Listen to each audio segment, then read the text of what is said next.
Les émeutes sont l'une des raisons les plus fréquentes pour lesquelles les employés quittent une entreprise. Le terme a été officiellement reconnu grâce au scientifique suédois Heinz Reimann. À la fin des années 80 du siècle dernier, il a attribué les blessures sur le lieu de travail à une forme particulière de harcèlement moral, qui nécessitait une attention spéciale. Après avoir mené de nombreuses études, il a décrit 45 scénarios possibles pour la persécution des employés. L'émeute. Qu'est-ce que c'est? L'émeute est une peur psychologique sur le lieu de travail émanant des collègues et de la direction. Elle peut transformer en cauchemar même l'activité professionnelle préférée. En termes simples, le concept d'émeute implique un type d'intimidation, cyberintimidation. La distinction entre les brimades et les émeutes est donc erronée, les secondes sont une variante des premières. La peur se présente sous de nombreuses formes. Elle peut prendre la forme de ragots et de rires, de fausses informations, de calomnies, de pinaillage, d'intimidation et de négligence. Les émeutes et les brimades sont particulièrement fréquentes dans les établissements d'enseignement. Dans les études de conflit, toutes les manifestations d'émeutes sont conditionnées et combinées en deux types latentes. Façon cachée d'exposer les participants à l'équipe lorsqu'il est difficile de déterminer de l'extérieur la présence d'une pression. Un exemple frappant consiste à ignorer l'un des employés dans la plupart des équipes. Ouverture.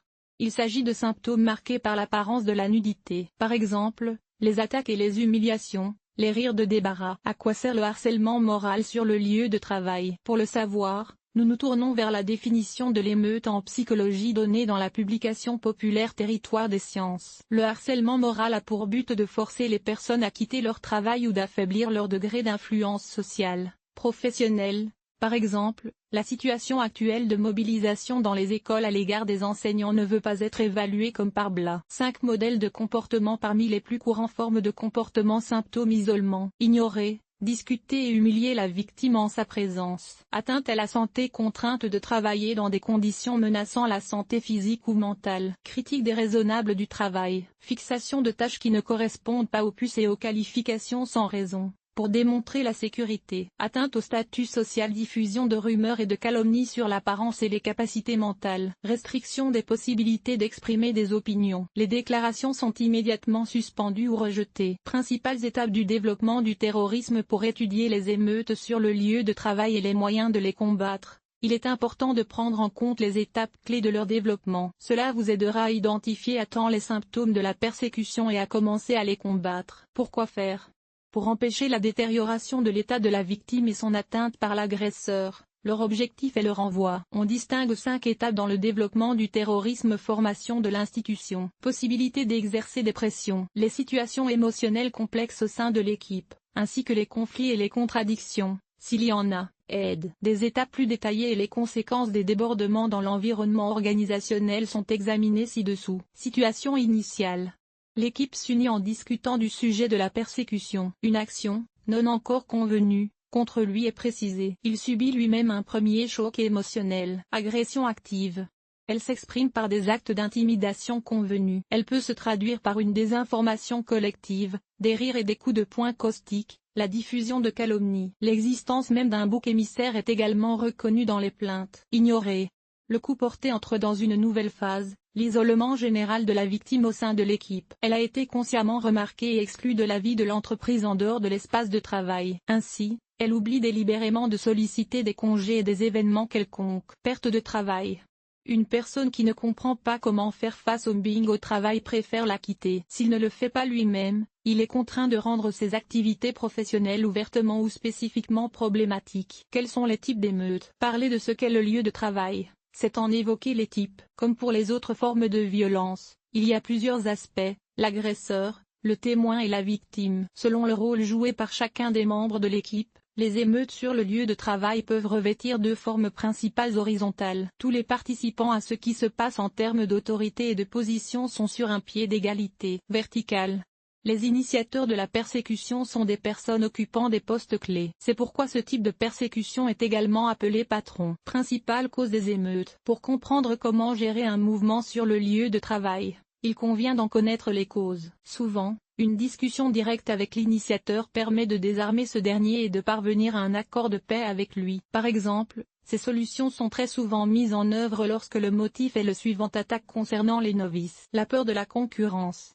La longueur des humiliations et des contradictions. Le désir de réduire l'activité d'une personne dans son travail lui permet d'effectuer ses tâches plus lentement. Cependant, il existe des situations où même une conversation directe ne laisse rien transparaître. La raison de leur développement réside dans la personnalité elle-même. Dans ce cas, les traits de caractère deviennent le carburant de la persécution, ce qui les rend insignifiants. Ces situations sont les suivantes. L'envie, complexité et désir de s'affirmer aux dépens de quelqu'un d'autre. La soif de montrer son pouvoir et de punir. Quelles sont les conséquences des brimades sur le lieu de travail? Le professeur de Veneport, expert dans le domaine des conflits, a décrit la puissance de ces effets de manière assez frappante. Cela dure assez longtemps et la force destructrice est telle que certaines personnes envisagent de se suicider. Victimisation. Les changements suivants se produisent, souvent dans la même chronologie. Augmentation du sentiment d'anxiété, de peur ou de culpabilité. Remise en question de la conformité professionnelle et de l'estime de soi. De graves perturbations dans la sphère psycho-affective se développent, jusqu'à la dépression et les pensées suicidaires. Perte de l'espace de travail. Problèmes de communication. Agresseurs et complices.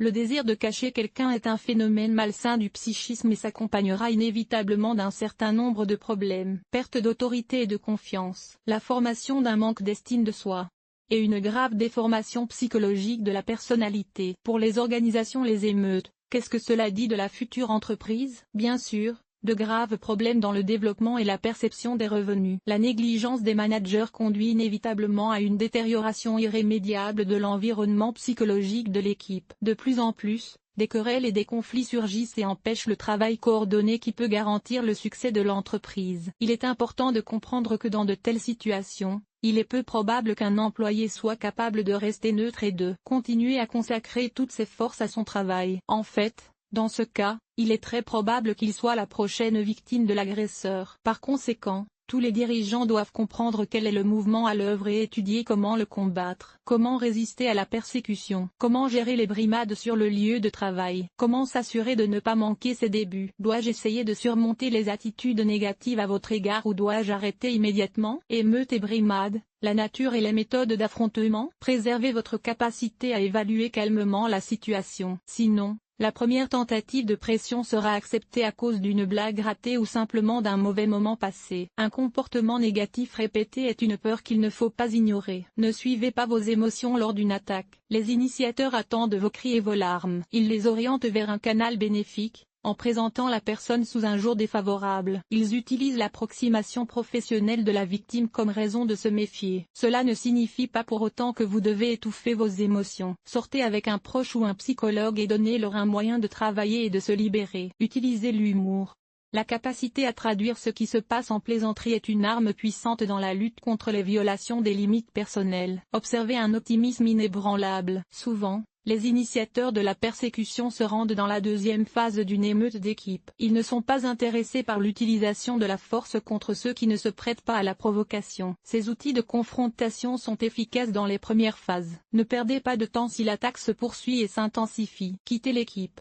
Si le M20 persiste alors que vous n'avez pas réussi à vous mettre en colère, retirez-vous. Il est peu probable qu'il soit judicieux de demander de l'aide à la direction sous une pression ouverte. Si vous aviez voulu vous aider, cela aurait été fait. On peut supposer que le superviseur est toujours le même ou le même que tous les autres au même moment. En d'autres termes, il rejoint lui-même le personnel du personnel. Dans de nombreux pays européens, à la recherche de solutions, de méthodes de résistance aux émeutes, des sanctions économiques et administratives ont été mises en place. La charte de l'organisation et le contrat de travail de chaque employé détaillent les responsabilités de la participation à la persécution. Malheureusement, le phénomène des émeutes au sein de l'organisation n'est pas pris au sérieux par beaucoup et aucune pratique de ce type n'existe à ce jour. La prise de conscience de la possibilité de sanctionner de tels comportements n'intervient que lorsqu'il est prouvé qu'ils ont conduit à un suicide. Il s'agit là d'une évolution extrême d'un événement qu'il est essentiel de prévenir. Mieux vaut donc quitter une équipe indifférente ou inamicale dirigée par le même chef.